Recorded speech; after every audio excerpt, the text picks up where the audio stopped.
तो आदाब, नमस्कार, गुड इवनिंग, सत श्री अकाल। एक बार फिर आप तमाम लोगों का स्वागत है क्राइम तक की कहानी के इस एपिसोड में। खास कहानी क्योंकि मुंबई में हूँ, सुशांत केस की जांच जारी है और इस वक्त मैं सुशांत के घर के बाहर ही खड़ा हूँ।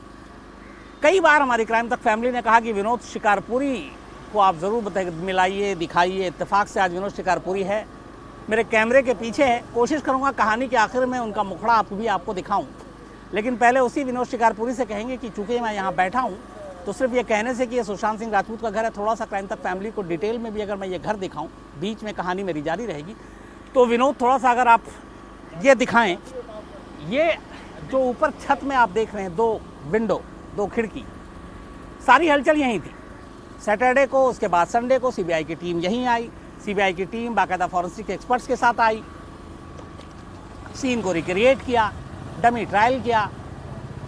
जो सिद्धार्थ पिठानी है, केशव है, नीरज है, दीपेश है, इनमें से केशव को छोड़कर बाकी लोगों के साथ आए और ये जानने की कोशिश की कि क्या वाकई सुशांत के बेड पे खड़े होकर पंखे से फंदा कसा जा सकता है। ये मैंने आपको कहानी में डिटेल में सुनाई थी। तो ये घर था जहां पे यह हादसा हुआ 14 जून को, और इसी घर में मार्च से लेकर 8 जून तक रिया चक्रवर्ती भी थी सुशांत के साथ, और इन दोनों के अलावा 4 और लोग थे, सिद्धार्थ, नीरज, केशव और दीपेश। अब आज की जो कहानी, पहले तो अपडेट दे दूं आपको। मुंबई में सीबीआई की टीम लगातार पूछताछ कर रही थी आज उन्हीं 4 लोगों से, सिद्धार्थ से भी, केशव से भी, नीरज से भी, दीपेश से भी, साथ में 2 अकाउंटेंट थे, एक संदीप है। तो इन तमाम लोगों से पूछताछ अब भी जारी है। आज सीबीआई का 6वां दिन है मुंबई में, और इन तमाम लोगों से अलग अलग पूछताछ की गई, मैराथन पूछताछ की गई। अब सवाल ये, इतनी लंबी पूछताछ क्यों, हर दिन पूछताछ क्यों? तो उसकी वजह यह है कि बहुत सारी ऐसी चीज़ें हैं जो आप पूछताछ करते हैं तो सामने वाला बताता, आपके लिए नई जानकारी होती है, फिर आप उसको क्रॉस चेक करते हैं, फिर उसके बारे में और डिटेल में आप जाते हैं, उससे पूछताछ करते हैं।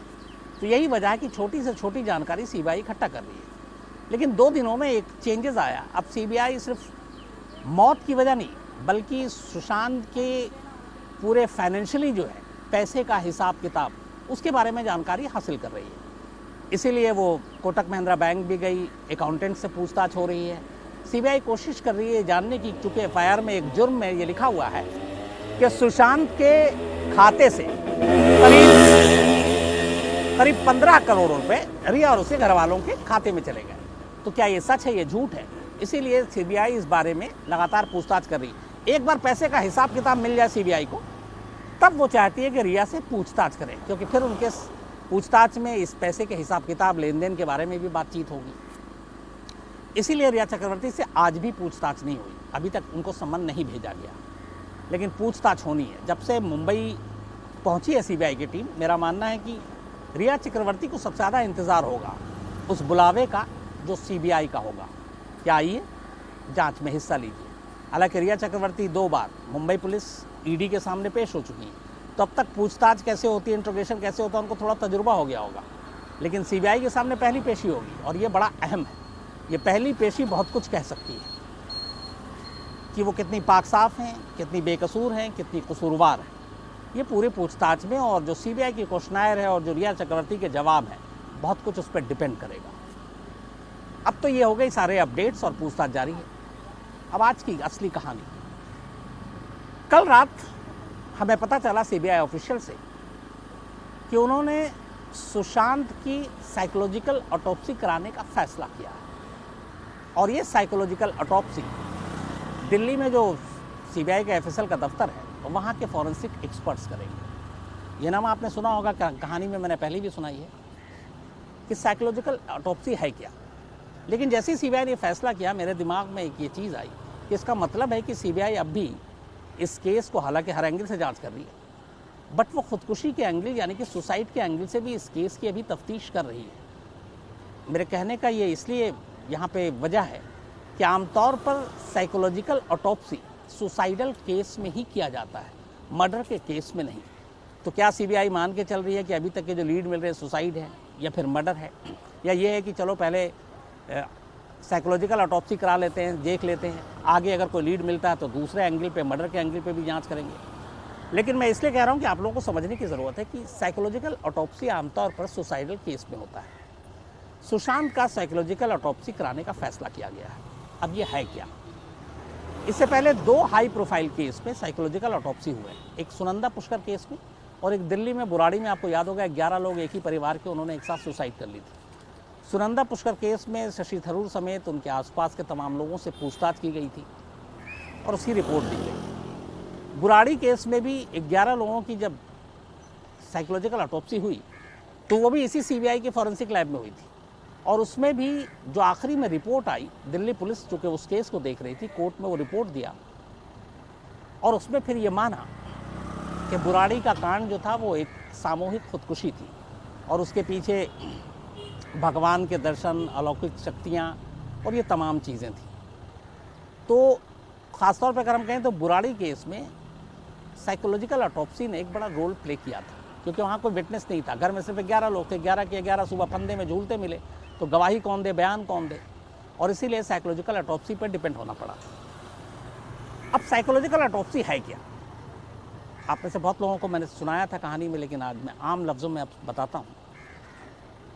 एक होता पोस्टमार्टम, एक है साइकोलॉजिकल ऑटोप्सी। इसको ऐसे भी समझ लीजिए कि एक पोस्टमार्टम होता है और एक होता है दिमाग का पोस्टमार्टम। साइकोलॉजिकल ऑटोप्सी में यानी दिमागी पोस्टमार्टम में एक शख्स के दिमाग में घुसकर सच्चाई को बाहर निकालने की कोशिश की जाती है। कैसे? इसको जो फॉरेंसिक के एक्सपर्ट्स हैं, खासतौर पर साइकोलॉजी के, साइकोलॉजिकल उसमें जो माहिर हैं, वो लोग इसको कंडक्ट करते हैं, इन्वेस्टिगेट करते हैं। साइकोलॉजिकल ऑटोप्सी के दौरान एक इंसान से जुड़े हुए उसके हर बिहेवियर की छोटी छोटी चीज़ों को परखा जाता है। अब सुशांत सिंह राजपूत की साइकोलॉजिकल ऑटोप्सी होगी तो उसमें क्या होगा? यहाँ पे ये देखा जाएगा, जहाँ तक मुझे लगता है, ख़ासतौर पर आखिरी 1 हफ्ता या 10 दिन, मार्जिन यही लिया जाता है साइकोलॉजिकल ऑटोप्सी में। मरने से पहले के आखिरी हफ्ता या 10 दिन का एक टाइम ले लिया। उस टाइम को लेने के बाद वो ये तय करते हैं कि इस 10 दिनों में क्या क्या खास चीज़ हुई।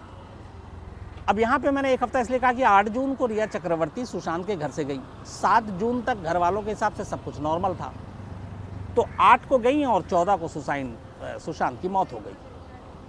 तो अब सवाल ये है कि 8 से 14 जून के दरमियान क्या हुआ? तो मुझे लगता है कि सुशांत की साइकोलॉजिकल ऑटोप्सी में 8 से 14 जून के हर दिन, हर घंटे, हर चीज़ की बारीकी से परख की जाएगी। क्या क्या?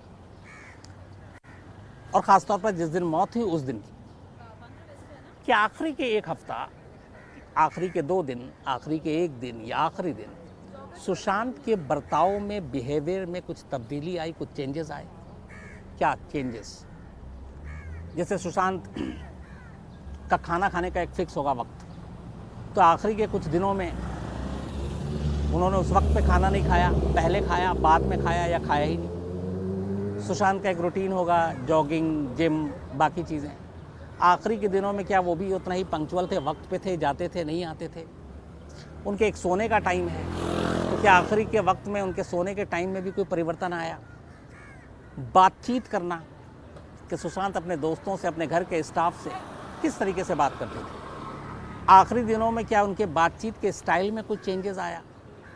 पहले वो हंस के बात करते थे, बाद में क्या वो थोड़े से अफसोस, निराशा या फिर गुस्सा या फिर खोए खोए, इस तरीके से तो बात नहीं करते थे। फ़ोन पे कैसे बात करते थे? हर आदमी का अपना अपना एक तरीका होता है। तो सुशांत पहले जिस तरीके से फ़ोन पे बात करते थे, कि अपने आखिरी दिनों में मरने से पहले भी वो उसी तरीके से बात करते थे, या फ़ोन पे भी बात करने के तरीके में चेंज आया? कम बात करने लगे, ज़्यादा बात करने लगे? इसके अलावा घर के स्टाफ के साथ उनके बर्ताव, बिहेवियर में कुछ आखिरी दिनों में बर्ताव में कुछ तब्दीली आई। इसके अलावा लिखने से भी बड़ा इंसान के सोच का पता लगाया जा सकता है, और साइकोलॉजिकल ऑटोप्सी में ये भी बड़ा रोल प्ले करता है कि आखिरी वक्त में उन्होंने ट्विटर पे, व्हाट्सएप पे, सोशल मीडिया पे, इन सब जगहों पे अगर वो जैसे पहले कुछ लिखते थे, डालते थे, आखिरी के उनके मैसेज कुछ अलग अलग हुए। जो उनकी तस्वीरें, उनके डीपी के जो फ़ोटो है या और जगह सोशल साइट्स पे, वो तस्वीरें उन्होंने बदली, वो तस्वीरें किस तरह की लगाई, इससे भी आपकी सोच का अंदाज़ा लगता है और उसको पकड़ा जा सकता है। किस तरीके की वो लाइन लिखने लगे थे, क्या कुछ ऐसी लाइनें लिखते थे जिससे कुछ लगता था कि ये पहले कभी ऐसा इन्होंने इन शब्दों का इस्तेमाल किया ना, इन चीज़ों के बारे में बात नहीं की।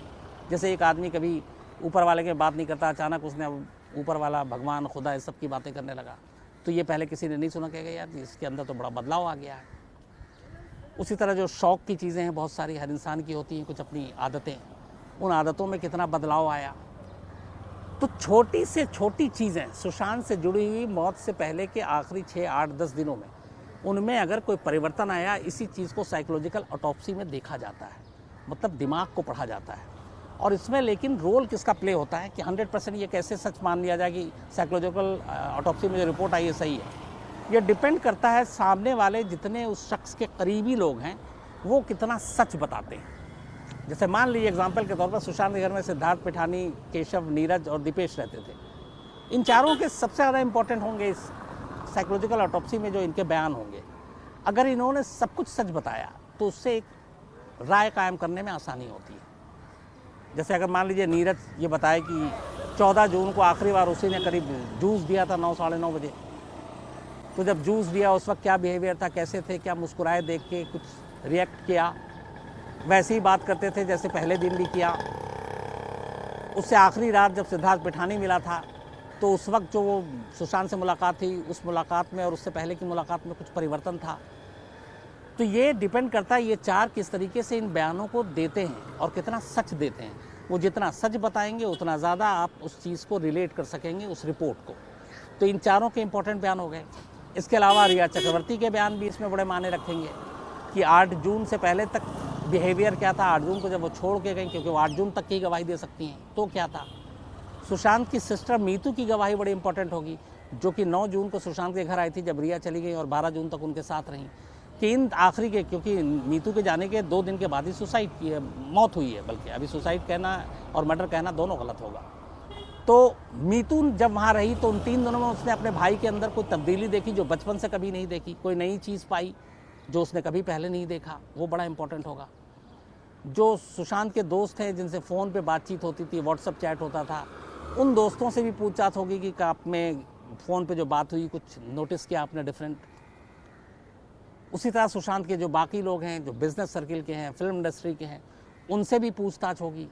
जो पुरानी उनकी दोस्त एक्स गर्लफ्रेंड हैं अंकिता लोखंडे, उनसे बातचीत करके ये पता किया जा सकता है कि अगर जब उनका ब्रेकअप होने से पहले सुशांत का बिहेवियर कैसा था, किस तरह के इंसान थे। तो फिर जो अभी लेटेस्ट जो गवाह हैं, सारे लोग हैं, वो उनके गवाहों के जो बयान होंगे उनसे मैच किया जाएगा। तो कुल मिलाकर ये सारी चीज़ें साइकोलॉजिकल ऑटोप्सी में इस्तेमाल होगी और सुशांत के दिमाग के कोने कोने को पढ़ने की कोशिश की जाएगी। इसमें बल्कि ये भी होता है कि सुशांत आखिरी दिनों में किस तरह के कपड़े पहनते थे, किस रंग के कपड़े पहनते थे, क्योंकि वो आपके मूड, आपके मिजाज, उन सब को चीज़ों को जाहिर करता है। तो जब ये सारी चीज़ें सामने आएंगी और इसके बाद इसको एनालिसिस किया जाएगा, तब जाकर जो साइकोलॉजिकल ऑटोप्सी है वो कंप्लीट होगी और वो अपनी रिपोर्ट देगी। इंपॉर्टेंट इसलिए यहाँ पे साइकोलॉजिकल ऑटोप्सी, क्योंकि आपके पास सर्कमस्टेंशियल एविडेंस के अलावा इस वक्त कुछ नहीं है। सीन ऑफ क्राइम साफ हो चुका है, सारे सबूत नष्ट हो चुके हैं, क्योंकि लगभग 2 महीना 2 हफ्ता होने वाला है। 48 घंटे में सील भी तोड़ दिया था घर का, तो बहुत सारे लोग आए गए, सामान भी यहाँ से ले जाया गया है। तो अब गवाहों की गवाही ही आप डिपेंडेंट है, गवाहों के बयान झूठे भी होते हैं कई बार। तो अब बचा आपके पास एक forensic evidence, postmortem report, viscera report, आप उसके ऊपर डिपेंडेंट हैं।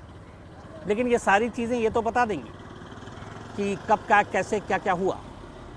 लेकिन असली अगर मान लीजिए 1% को कि ये सुसाइड का केस है, तो फिर सवाल पूछा जाएगा कि भैया वजह और क्या। तो अब कोई गवाह तो इसमें है नहीं, कोई विटनेस भी नहीं है। तो ऐसे में सुशांत के दिमाग के कोने में घुसकर, झांक कर, ये जो एक्सपर्ट्स हैं फॉरेंसिक के, वो उस राज को बाहर निकालेंगे और वो बताएंगे कि वाकई ऐसा था, वाकई सुशांत परेशान थे, वाकई सुशांत डिप्रेशन में थे। अगर वो सारी चीज़ें, उनकी बिहेवियर पहले जैसे ही बरकरार रही, आखिरी वक्त तक कोई चेंज नहीं आया, अगर मान लीजिए कि सुबह वो उठे और मुस्कुराते हुए उठे और 14 जून को भी मुस्कुराते हुए उठे, तो फिर ये है कि कोई परिवर्तन नहीं है। अगर वो नीरज से मिले और नीरज से उसी तरीके से बात करते थे, जो भी उसको बुलाकर बोलते थे, और उस दिन भी वो उसी नाम से बुलाया, तो इसका मतलब है कि वो नॉर्मल थे। अगर खाना खाने को लेके, खाने के टेस्ट को लेके, जो उनका शौक, जो बेहतरीन, जो पसंद था खाना, वो भी लगातार आखिरी दिनों तक वही बनवा रहे थे, वही खा रहे थे। तो भी इसका मतलब है बिहेवियर में कोई चेंज नहीं आया। अगर वो मैसेजेस वैसे ही लिख रहे हैं, सोशल मीडिया पे उसी तरीके से सारी चीज़ें लिख रहे हैं, उन्हीं शब्दों का इस्तेमाल कर रहे हैं, तो भी इसका मतलब है कि कोई चेंज नहीं आया। तो ये चीज़ें बड़ी इंपॉर्टेंट हैं साबित करने के लिए कि असल में सुशांत परेशान थे, क्या सुशांत खुदकुशी कर सकते थे, क्या डिप्रेशन के शिकार थे, या फिर ये सब बेकार की बातें, असल में उनका कत्ल हुआ है। तो कत्ल और खुदकुशी के बीच के सच को सामने लाने के लिए ये साइकोलॉजिकल ऑटोप्सी बहुत ही अहम है। और इसकी रिपोर्ट जो है लगभग, क्योंकि बुराड़ी केस में भी देखा गया है, सुनंदा पुष्कर केस में भी देखा गया है कि उनकी जो एनालिसिस होती है, आज ही मेरी इनकी जो इसकी एक्सपर्ट हैं उनसे बात हो रही थी सुबह, और उनसे काफ़ी लंबी बात हुई मेरी, उनको इंटरव्यू के लिए भी लाइनअप किया था कि यह है कि हम इस पर कितना भरोसा करें। तो उन्होंने बताया कि अगर ये सारी चीज़ें हमें सच सामने वाले के बारे में जानकारी मिल जाए, उसके 2, 4, 6, 8 दिन पुराने तक के बर्ताव की, तो आप मान के चलिए कि लगभग जो हमारी रिपोर्ट होती है वो पूरी तरह से सही होती है। तो दुआ यही है कि जो भी बयान, जो भी उन्हें ज़रूरी हो साइकोलॉजिकल ऑटोप्सी के लिए, वो सारी चीज़ें सच मिलें, और उसके बाद जो भी सच्चाई है वो हम लोगों के सामने आए। तो ये पूरी कहानी आपको साइकोलॉजिकल ऑटोप्सी की थी, दिमागी पोस्टमार्टम की थी। जांच जारी है, अभी भी 6ठा दिन है। इंतज़ार रिया चक्रवर्ती का अब भी है कि कब पूछताछ होगी, लेकिन जो मेरी जानकारी है सीबीआई ऑफिशियल से वो यही है कि जब तक वो अपना होमवर्क पूरा नहीं कर लेंगे, क्राइम सीन और बाकी चीज़ें तो हो गई हैं, फाइनेंशियल जो भी इसमें घपला है, हिसाब का हेरफेर है, वो सारी चीज़ें एक बार समझ लें कि है भी कि नहीं है, तो फिर उनको बुलाएंगे और फिर उसके बाद रिया चक्रवर्ती, उनके माँ बाप, उनके भाई से पूछताछ होगी। तो अभी सीबीआई की जांच जारी है, सीबीआई की टीम मुंबई में है, मैं भी लगातार मुंबई में हूँ। इस केस से जुड़ी जो भी जानकारी मिलेगी आपको लगातार मैं पहुँचाता रहूँगा। और चलते चलते आखिरी में, जैसे मैंने शुरू में कहा था एक बार, विनोद शिकारपुरी कैमरा छोड़ दो, विनोद शिकारपुरी, ये मैंने कई बार आप लोगों ने कहा, तो मैंने कहा कि आइए आज मुखड़ा दिखा देता हूँ, दर्शन करा देता हूँ। ये है विनोद शिकारपुरी, जो पिछले सालों से यहाँ गया, लगातार जाते हैं, बड़ा मेहनती है और मेहनत से काम मुझे भी दौड़ाता। मतलब हालत ये है कि पिछले 4-5 दिनों से 4 घंटे से ज़्यादा सो नहीं पा रहा हूँ, और सुबह सुबह 6 से पहले ही उठा देता है, और उसके बाद कि तैयार हो और फिर भागना है, तो हुक्म मानना पड़ता है, क्योंकि क्या करें, कैमरामैन जो है वो अगर ये गुस्सा आ जाए तो फिर मुझे पता नहीं कैसा कैसा दिखाना शुरू कर दे। तो लेकिन बहुत ही मेहनती है, बहुत दिन से क्राइम तक की फैमिली मिलना चाहती थी विनोद शिकारपुरी आपसे। तो ये है विनोद शिकारपुरी। आज कहानी में इतना ही। हम दोनों की तरफ से अपना ख्याल रखिएगा, और कोरोना में भी अपना ख्याल रखिएगा। मैं बार बार कह रहा हूँ कि मैं लगातार मास्क पहन रहा हूँ, अभी भी मास्क है मेरे पास। सिर्फ ये था कि ऑडियो क्लियर नहीं होता लंबी बात करने में, 1-8 मिनट बोलने के लिए तो ठीक है, जब आप लंबा बोलते हैं तो उसमें बहुत सारी प्रॉब्लम आ जाती, इसलिए हटाया। लेकिन इससे पहले कि आप लोग ये देखिए, मैं लेके बैठा हुआ हूँ, तो पालन कर रहा हूँ।